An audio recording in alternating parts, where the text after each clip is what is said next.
Македоны итгэгчдийн өвөөмөр сэтгэл домог болсон. Тэд туйлын ядуу байсан ч тэд өгөхийг шаардлага болгодог байв. Тэдэнд өгөхөөс татгалзах бүх шалтгаан байсан. Гэхдээ тэгээгүй. Тэдний нууц юу байсан бэ? Паул тэд эхлээд өөрсдийгөө эзэнд, дараа нь Бурхны хүслээр бидэнд өгсөн гэж тайлбарлав. Тэгэхээр бид яаж тэдэнтэй адил үйлдэх вэ? Өгөх нь өөрсдийгөө Бурхан бүрэн өгөхөөс эхэлдэг.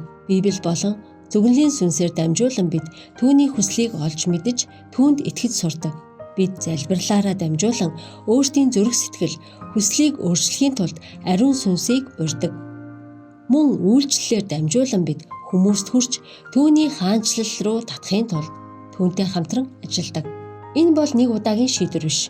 Энэ бол өглөө бүр түүний оршихуй залбирлаар түүний үгээр дамжуулан эхэлдэг өдөр тутмын аялал юм. Хэцүү үед ч бид түүнтэй хамт алхахдаа өөртөө итгэлтэй болж өсдөг. Мөн Македончуудын нэгэн адил бид түүнийг нэгдүгээр тавьсан хүмүүс юугаарч дутахгүй гэдэгт итгэдэг учраас хэцүү үедээ ч бас өгдөг.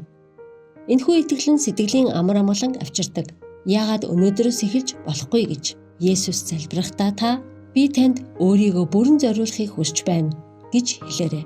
Өдөр бүр нөхөрлөлийн зуршлыг бий болгох хүч чадал, түүний үгийг наривчлан дагах хүчийг түүнээс хүсээрэй.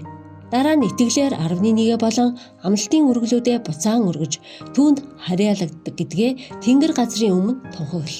Бид 11 болон амлалтын үргэлүүдээ буцааж өгөхдөө өөрсдийгөө адагт харин Бурхныг нэгдүгээр тавьж өөрсдийгөө бүхэлд нь их эзэнд өгцгөөе.